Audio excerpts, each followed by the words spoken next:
Voice of south நேயர்களுக்கு வணக்கம். இந்த நேர்காணலில் நாம் சந்திக்கிறப்பவர் வழக்கறிஞர் திரு இளங்கோவன் அவர்கள். வணக்கம் சார். வணக்கம். பிரிட்டன் நாடாளுமன்ற தேர்தலில் கன்சர்வேட்டிவ் பார்ட்டி மிக மோசமான ஒரு தோல்வியை சந்தித்திருக்காங்க. லேபர் பார்ட்டி, தொழிலாளர் கட்சி அபார வெற்றியை பெற்றிருக்காங்க அப்படின்றத பார்க்கிறோம். ரிஷி சுனக் இங்க இந்திய வம்சாவளியை சார்ந்தவர் அப்படின்னு பார்க்கப்பட்டவர், பெரிதாக பேசப்பட்டவர்.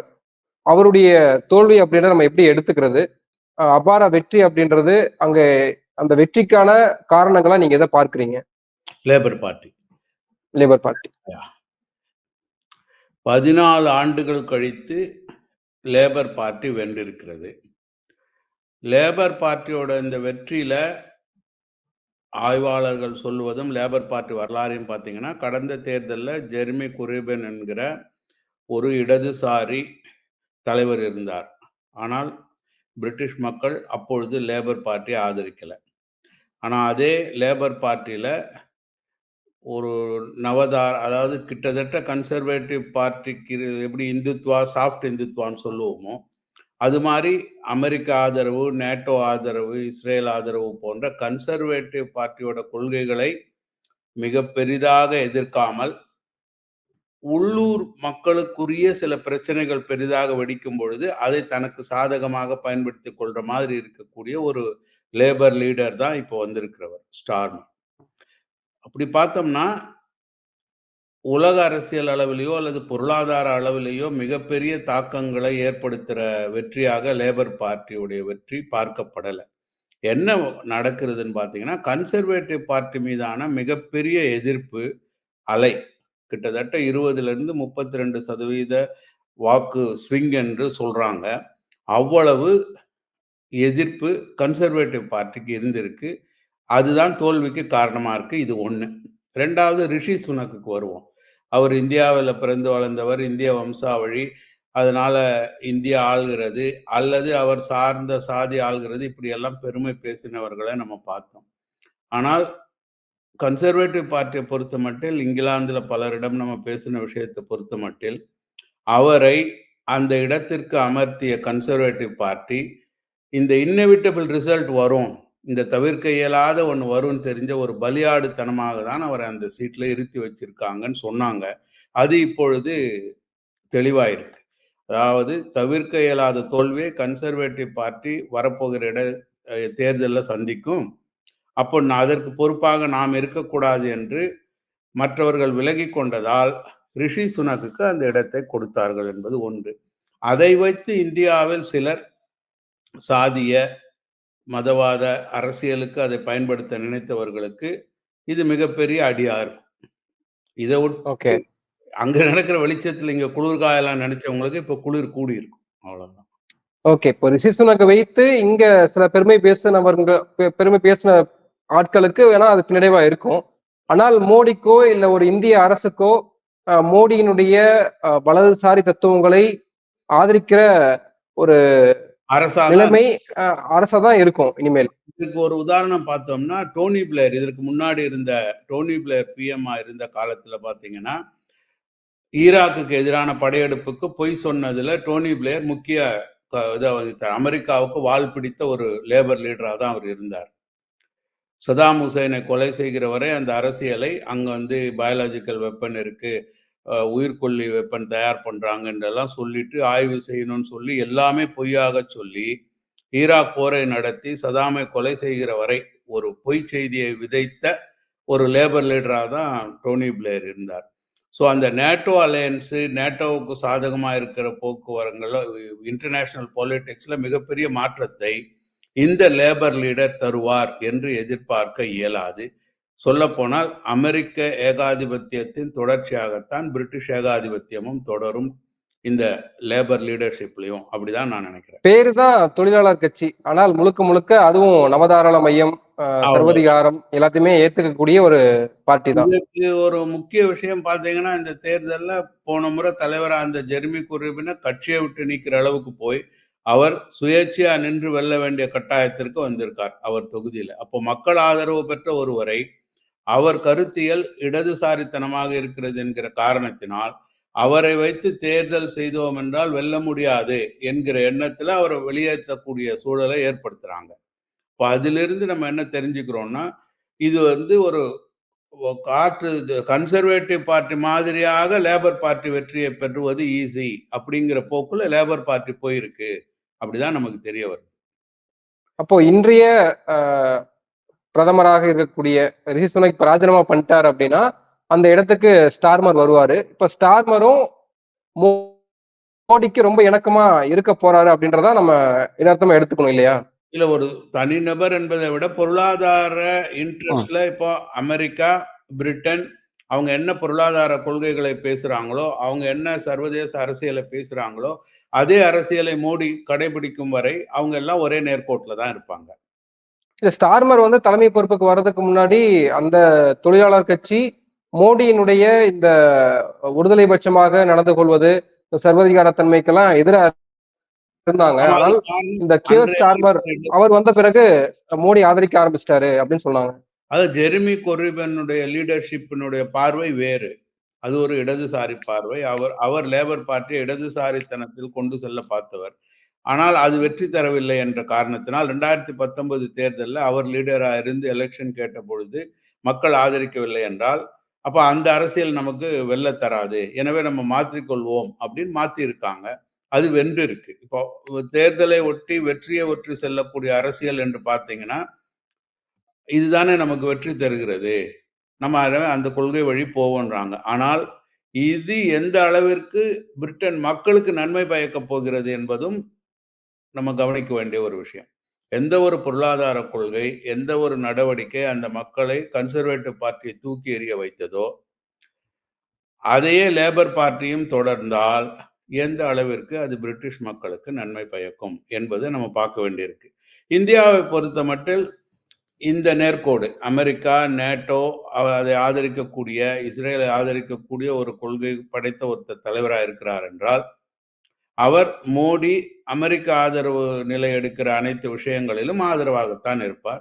அமெரிக்க பொருளாதாரத்துக்கு இந்தியாவை சந்தையாக வைத்திருக்கும் வரைக்கும் பிரிட்டனும் அமெரிக்காவும் மோடியை ஆதரிக்கத்தான் செய்யும். ஓகே. இப்போ நிறைய பேர் வந்து பாலஸ்தீன் விஷயம் பத்தி குறித்து பேசிட்டு இருந்தாங்க. அதாவது பாலஸ்தீனுக்கு அடுத்த வரக்கூடிய பிரதமர் வந்து ஆதரவாக இருப்பாரா அப்படின்னு எதிர்பார்த்த நிலையில இப்போ இல்ல, அவரும் ஒரு யூதர் தான், கியர் ஸ்டார்மரும் ஒரு யூதர் தான், இஸ்ரேலினுடைய அந்த தாக்குதலை நியாயப்படுத்தியே பேசியிருக்காரு. அப்படி பார்க்கிற பொழுது எந்த விதத்திலுமே இந்த மாற்றம் என்பது ஒரு கொண்டாடக்கூடிய விஷயமா இல்ல. சர்வதேச அரசியல்ல மகிழ்ச்சி தரக்கூடிய அளவிற்கு பெரிதாக ஏதும் இல்லை இந்த லேபர் பார்ட்டியோட வெற்றி. உள்ளூர் அரசியலில் மாற்றத்தை மக்கள் விரும்பி இருக்கிறார்கள் என்பதனுடைய பிரதிபலிப்பு தான் அந்த வெற்றி. பிரிட்டனுடைய மக்கள் கன்சர்வேட்டிவ் பார்ட்டியோட 14 இயர்ஸ் ரூல் தங்களுக்கு நன்மை பயக்கவில்லை. விலைவாசி ஏறுது, இவங்களுடைய டாக்ஸ் ரெஜிம் இதுல வரும்பொழுது வீட்டுக்கான கடன், அதற்கான வட்டி விகிதங்கள், இப்படி இந்த புதிய நவதாராள பொருளாதாரத்துல சில எக்கனாமிக் இண்டிகேட்டர்ஸ் இருக்கு இல்லைங்களா, அது வந்து மக்களை பாதிக்கிறது என்பதனுடைய வெளிப்பாடு தான் இந்த தேர்தல் வெற்றி. So it's mostly a localised வெற்றி. இதுல பொலிட்டிக்கல் காம்ப்ரமைஸ் லேபர் பார்ட்டி செய்து கொண்டதும் ஒரு அம்சம். லேபர் பார்ட்டிக்கான விஷயங்கள்ல இருந்து வலதுசாரித்தனத்திற்கு தங்களை காட்டிக்கொண்டதும் ஒரு அம்சம். இப்ப இது இனி நடத்த போகிற அரசியலை ஒட்டிதான் எந்த அளவிற்கு லேபர் பார்ட்டியுடைய வெற்றி தக்க வைத்துக் கொள்ளக்கூடிய வெற்றி அவங்க பாலிசி வைஸ் அப்படின்னு நம்ம கவனிக்க வேண்டியிருக்கு. ஆனால் சர்வதேச அரசியலில் ஒரு ப்ரொக்ரெசிவான ஒரு எலெக்ஷனாக இது பார்க்கப்படாது. எனிவே பார்த்தீங்கன்னா உங்களுக்கு பெருசா பிடன் ஜெயிச்சாலோ ட்ரம்ப் ஜெயிச்சாலோ அமெரிக்க அரசியல் மாறாத மாதிரி தான் இந்த ரூல், இந்த ஏகாதிபத்தியம் சொல்ல இம்பீரியலிஸ்ட் பாலிடிக்ஸ் அப்படிதான். பெரிய சேஞ்சஸ் வராது. இப்போ இந்தியால இருந்து இந்த விஷயத்தை அணுகணும் அப்படின்னா ரிஷி சுனக் கூட தான் அணுக வேண்டியதா இருக்கு. குறிப்பா சுதா மூர்த்தி ராஜ்யசபா எம்பியா தேர்ந்தெடுக்கப்பட்டிருக்காங்க இந்த எலெக்ஷன்ல. அப்போ மோடி ஆல்ரெடி முன்னாடியே அறிவிச்சாரு, பிரசிடென்ட் ஆஃப் இந்தியா அந்த பதவியை கொடுத்தாங்க. இப்போ சுதா மூர்த்தி வந்து இப்ப பாராளுமன்றத்திலேயே ராஜ்யசபால போய் பேசுறாங்க. இப்போ இதையெல்லாம் ஒட்டி நம்ம பார்க்க வேண்டியதாகவும் இருக்கு இல்லையா? அதாவது இந்த கணக்கையும் நம்ம சேர்ந்து பார்க்க வேண்டியதாக இருக்கு. இன்னொரு புறம் ஏதோ மோடினாலதான் ரிஷி சுனக் தோத்துட்டாங்க அப்படின்னு சில பேர் இங்க பேசுறதையும் பார்க்க முடியுது. அப்போ அவர்களும் தவறா இருக்காங்க. இன்னொரு புறம் இந்த அரசியலும் நம்ம சேர்த்து பேச வேண்டியதா இருக்குல்ல. இல்ல இப்போ இந்தியாவில் அதுதான். இப்போ இவங்க திருமதி சுதாமூர்த்தி அவர்கள் ஒரு இண்டஸ்ட்ரியலிஸ்ட். இன்ஃபோசிஸ் தொடங்கியவங்க, கணவர் மனைவி. அதை எந்த அளவு வளர்த்தாங்க, எப்படி வளர்ந்தாங்கன்னு நம்ம பார்த்தோம்.